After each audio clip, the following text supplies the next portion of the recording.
What's up, guys? Mason the Brock Henderson here, and this is the Blacklist Season 10, Episode 19, Room 417. A little bit of a confusing title, but anyways, yeah, there's some good stuff in this episode, but definitely some problems. There's definitely some issues that, especially going into the final few episodes, the basis for some of the story that I'm sure is about to happen is not great, if I'm being honest. So, first of all, we'll talk about the Reddington stuff, because that stuff, it's kind of predictable.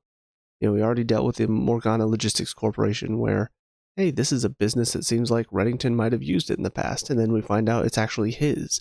And then as we find out more about this, all of these fax machines that are going on, I'm like, well, this is what he showed Liz before, isn't it? And then Denbei points out, yes, this is Reddington's information organization, basically.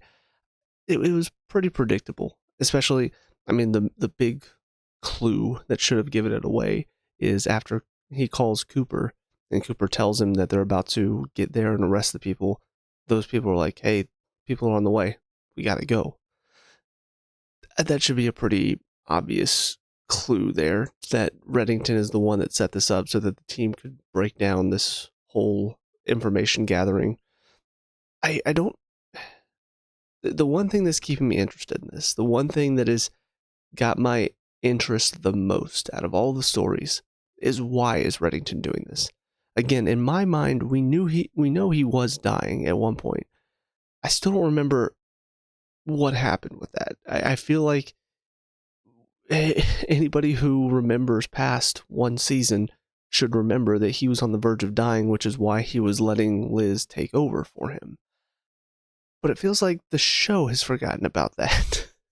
Because, again, I don't know if he found treatment for whatever he was dealing with, but if he hasn't, then that is my assumption of why he's breaking everything down, because he knew he was going to die anyway, and since nobody's taking it over, the best thing to do is to break it down so nobody he doesn't trust can get access to this information and these people. Like, it makes sense. It's kind of one of those whenever somebody, a criminal in power, steps out, it creates this vacuum of power that so many people vie for. If he takes down his organization, nobody else is going to be going after it. So that's, in my mind, it makes sense why he's doing this. The question is, why is he doing it? Again, in my mind, it's because he's dying. It's because whatever disease was killing him before, it's finally catching up to him. And I don't know, maybe his whole story about what happened to, what's his name? The president that got shot and then they operated on him. Guy, it was just at the end of the episode, and I've already forgotten the name of the president now. But that whole story, in my mind, maybe all of the experiments, everything he did trying to save his life, trying to cure whatever disease he had, maybe it ended up killing him in the end. Maybe it caused... that's the only thing that I can think of. That's the only, reason for that story to be told. But I don't know for sure. That's just kind of my theories on it, and it's why I have a little bit of interest going forward right now, because I want to know the reason why. But everything else is kind of dull or frustrating. First of all, everything to do with Hudson at the moment it kind of feels like wasted potential, because I see the potential for what they could have done with Hudson. I see the potential for how they could have handled his character better that would have made it more interesting, because it could have been almost kind of a villain arc for him. This young politician who's come in, he's got his ideals, he's trying to not be corrupt, he wants to, stick to the straight and narrow. And so he finds out, after digging into financials, he finds out about the task force, finds out about, well, they're hiding something. It could have been a more interesting story to see his descent as he's trying to look into them and keeps getting shutting down from every angle. Maybe he tries to ask about it and they shut him down instantly. He tries to talk to somebody else about it. They shut him down instantly. He tries to subpoena them, shut it down. He gets endorsements from a senator. They shut it down. He tries all these different avenues trying to stay, and maybe he's getting offers, like from Blair Foster. She's like, hey, I have an offer for you. And he turns her down at first, but then he tries a couple other things. They don't work. And then maybe that's when he thinks, okay, fine. You know what? I've had enough of this. I want to know the truth. And then that's when his turn can happen. But the problem is, it happened too fast. Because they limited his story to half of a season, his turn to doing something a little bit more despicable Granted, yes, he has not done anything illegal. He's not corrupted himself. However, if you ask most people, using a guy who's recently sober, recently out of Narcotics Anonymous, to flip on his sponsor because of that connection, that's pretty bad. It's not illegal, but it's pretty bad, and it doesn't paint him in a good light.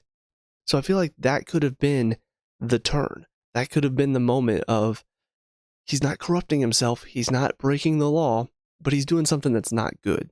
He's doing something that people are gonna look down on whenever they find out, how did you get this information? It's gonna be bad for him.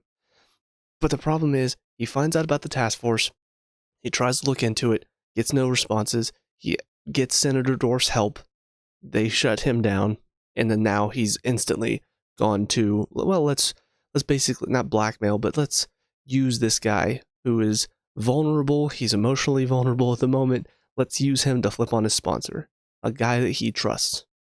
Now, for Jonathan's sake, which, yes, I do remember his name now, and I had to repeat it to myself so many times because I could not remember. Also, I meant to look this up before, so I'm going to look this up right now. And we're back.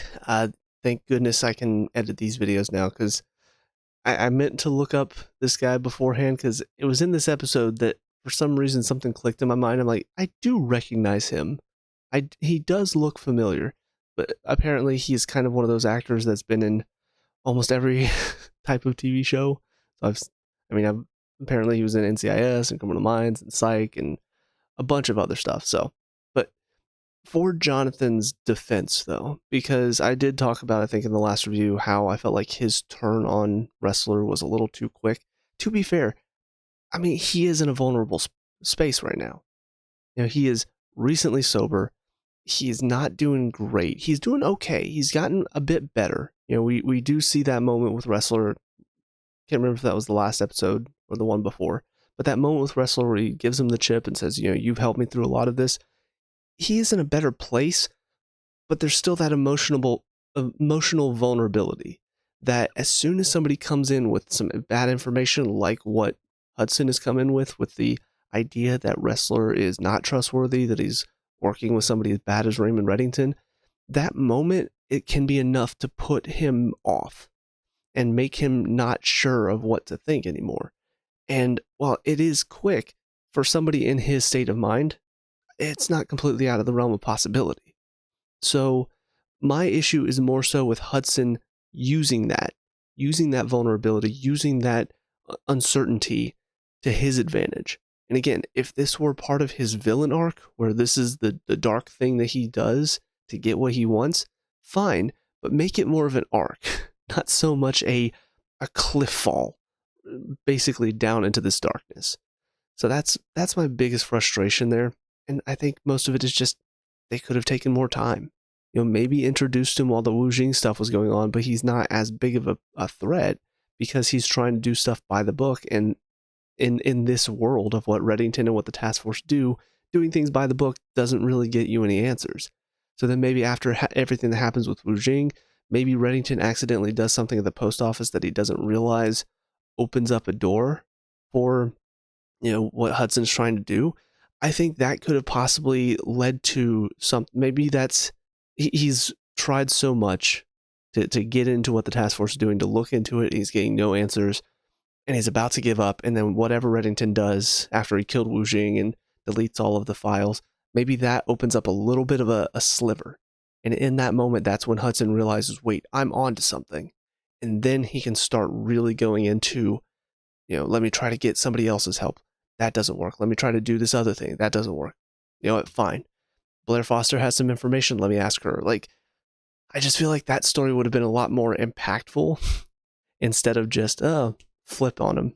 Just like that. Just flip him over, and now all of a sudden he's doing really bad stuff to get to the task force. But anyways, I will also say the other two things with that story that I don't think are going to last much past this. It's just, one was, I almost want to call it a sitcom-y type of event where right as he starts to listen, oh, Wrestler's on a call right now, and they just finished talking about how, Reddington is tearing apart his organization, and they look into this. They looked into what everything that happened and all of that. Right after that, let's now jump into this phone conversation where Cooper is now saying something incredibly conveniently incriminating. It was such a, oh, what a coincidence. Like, what? Are you serious?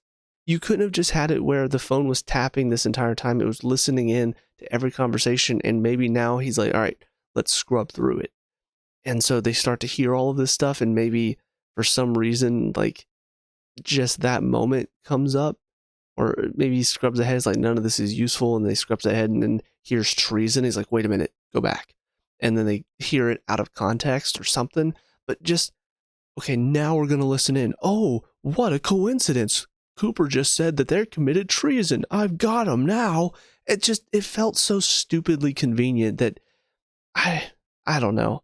Like, in a show like this where it almost feels like nothing is left to chance. Like, yes, there have been some chance things occasionally, but for the most part, nothing like this is left to chance. The most chance that I've seen happen was everything to do with like what happened with Tom and Liz. And Reddington couldn't predict a lot of that stuff, but almost everything else it was very much he planned it out. If anything happened, it wasn't without his knowing so.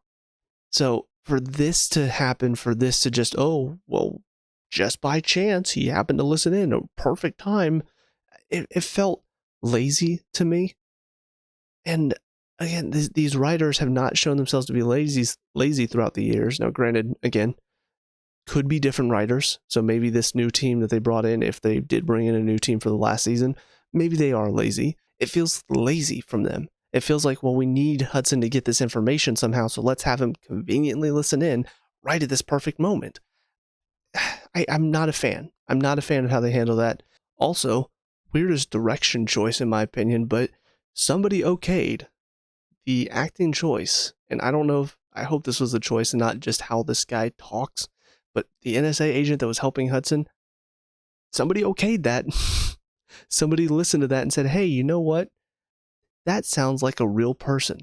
This right here, this sounds like a real person. Yeah. It sounds like the voice that I give for the creepy nurse in Persona 3 Reload. Like, I give that because it's an anime game. I don't give most of the side creepy characters, I don't give them real people voices. This is not a real voice. This is somebody putting on a voice because I want to sound different and unique and memorable. Like, nobody talks like that. At least I hope not. They do. They probably don't talk to a whole lot of people. And to be fair, maybe NSA agents don't. But, I mean, what was that? What choice was that? So, it's just really, a lot of the stuff with Hudson right now, it feels like it's not being well handled. Some of it's a bit lazy. Some of it is a bit convenient. And then some of it is just kind of weird. So I don't know. Again, the stuff with Reddington, it's keeping me interested. It is keeping me invested to an extent, to the point where I want to keep watching. I want to see how all this is going to come to an end. I want to see the reasons why Reddington is doing this. But I don't really understand some of the other aspects that they're putting in there. And whether it's writing, whether it's directing, I don't know. But it feels like there's some elements where, well, we need this to happen, so we're just going to let it happen. And it feels kind of stupid at times. Also, the other thing that just hit me that I forgot to mention earlier is the stuff with Dembe. So apparently he didn't know about all of this stuff with the fax machines. Like, he got a little glimpse of it whenever Reddington took Liz to the bunker. But apparently he didn't know about Morgana. If that's the case, then why did Reddington take him out that whole day? Like, why? That's what confused me. Is I felt like that was the reasoning, and they didn't talk about it, but I figured, well, Reddington had Dembe follow him around that whole day. Why? Well, we don't know. I'm guessing it has something to do with Morgana. Well, we find out in this episode he didn't know about Morgana, so why did Reddington bring him along then? That's where I'm kind of confused. Maybe he just wanted them to be down a member of the team, so it would, I don't know, maybe he knew the guy that got arrested. I don't know. but it felt like there was a reason for that we didn't get, and I figured it had to do with Morgana since it was Reddington's business that he built. But now we find out Dembe didn't even know about it. So then why did he take Dembe along? Is there a reason for that, or is this part of his, last tour or whatever? Since he's shutting everything down, he's like, I want to spend one more day with Dembe and just have some good times with him. Maybe that's it. And if it is, then I feel like I don't know. I mean, I get it. I understand that he's doing a lot of stuff that's like clearly he's on his way out. He's ready to move on. But it still felt like there was a little bit more to the stuff that happened with Dembe outside of just, no, he's just wanting to spend one more day with him before he leaves forever. But who knows? We'll see. That's it for this episode, though. So on to the next one. I'll see you there in a minute. And now, episode 20, Arthur Hudson. So, better episode. And a lot of that is just down to the fact that we're finally seeing the conclusion for some of this stuff. Again, I feel like the foundation it's been built on is not great based on Hudson's character and all the problems that I had with it before. But I do like where it's going. I kind of... I didn't know for sure, but I kind of just got this feeling that in the end, I mean, Reddington, everything he's done, he is a criminal. They are going to have to go after him. So the question is he going to get away with it, or are they going to manage to catch him? If I had to guess, because of how the show is set up, Reddington, knowing what we know about him, knowing that he's not just this heartless, evil person, I get the feeling he's probably going to get away. I just don't know exactly how. And this is where I do wonder if we're finally going to start to learn maybe some of the secrets about him. As they're looking into him, as they're trying to track him down, maybe we finally start to learn the truth of the matter, who he actually is. Because again, we still don't know that whole truth. We still do have some questions that need answered, at least from what I remember. But as far as Hudson is concerned, we know he's definitely still going to be involved. He's going to be trying to probably do his own investigation off to the side, because, I mean, he's basically gotten onto this almost self-righteous pedestal of, I'm the one that did all of this. I'm the one that deserves, the recognition. You can tell he's probably going to do something rash that shows the flaws in his character, but again, these are flaws that I don't think were properly expanded upon. On top of that, the fact that we only see at the end of this episode what happened to Jonathan. I feel like this should have been maybe a bit more of a poignant moment, and maybe it'll be brought up in the next episode. But it feels like, I mean, for Hudson, you basically just caused a man not only to relapse, but to overdose and die because of the pressure you put him under. You can say that, oh, I was doing this, for the right reasons. I was doing this to help, catch this awful criminal. At the end of the day, you got this guy killed. It's your fault because he was doing fine. It's not until you had him spy on Wrestler that he relapsed and went back into it. So I feel like that's got to be something important that they bring up in the next episode. I almost wonder if Wrestler's going to sort of tell him that he's the problem, and maybe that'll start to have him question himself a little bit, or maybe it'll just, if he's stubborn enough, it'll sort of make him go, you know what, for his sacrifice, for what happened to him, I'm the one that needs to do this. It is my fault that happened, but that just means that I've got to be the one to bring Reddington in. Maybe that'll be what happens. But overall, I mean, it's a good setup. I like the fact that the team, now we do see Dembe is still his friend, is still there to be there to help him. I feel like that's going to be probably the one sticking point that I don't know how much we'll focus in on it, but I feel like there will be a moment, maybe early on in the next episode, where the team might be close to catching him. Maybe they'll get some clue about where he is, and then Dembe will reach out and let him know, or something along those lines. Because it feels like his loyalty is still to Reddington at the end of the day. Like, he is an FBI agent. He is still trying to do his best for this country, but he doesn't want to see Reddington go to prison. He doesn't want to see him, have to pay for everything that he's done, because he knows the type of person that he is deep down. So I do wonder if we'll get a lot of conflict with that. I assume we'll probably get some. I just don't know how much conflict there will be. Maybe we'll see a bit of infighting as well. But yeah, I think it's a good setup. I like how the Attorney General put it, where yeah, I think you and your team, you were put in an impossible situation, and they were. They did the best work that they could.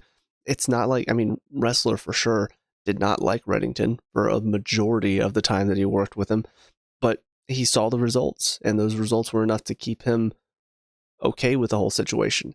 So they did do a lot of good work working for Reddington, or with him. I know working for him makes it sound like they're his underlings, and that's what Hudson obviously believes. But the truth of the matter is, yes, he did do a lot to set up his criminal enterprise.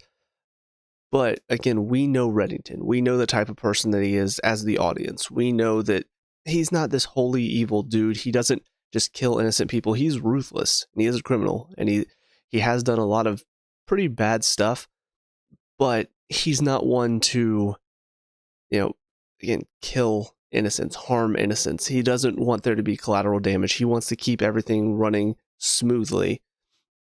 And that's why the Blacklist became what it was. That's why he wanted Liz to take over, because he felt like he was sort of keeping everything in control. But I think he's starting to realize that he's not going to be the one that's going to be able to be there and keep that control anymore. So I think he's trying to set up as much as he possibly can, like dismantling his enterprise, making sure all of his people that work for him are set up comfortably, trying to convince, what's his name, Benny, I think, trying to convince him not to go back to doing that type of work, the torture and all of that for other people, because he wants to make sure that after he leaves, nobody tries to use what he had in place to create chaos, because he doesn't want there to be chaos. He doesn't want there to be all of this insanity and people going absolutely nuts, and ruthless, evil people taking control.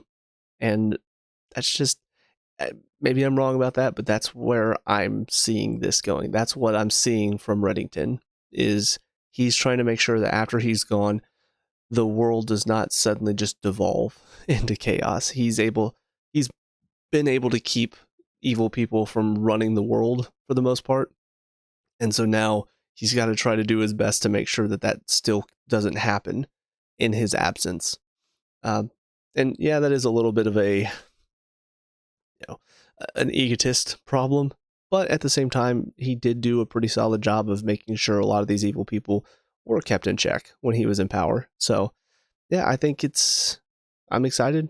We'll see what happens next. We'll see how it all comes to a close in the final review for the series. But yeah, that's about it for this. So let me know what you guys think down in the comment section below. What were your thoughts on these 2 episodes? Let me know. We can talk about and discuss all that good stuff.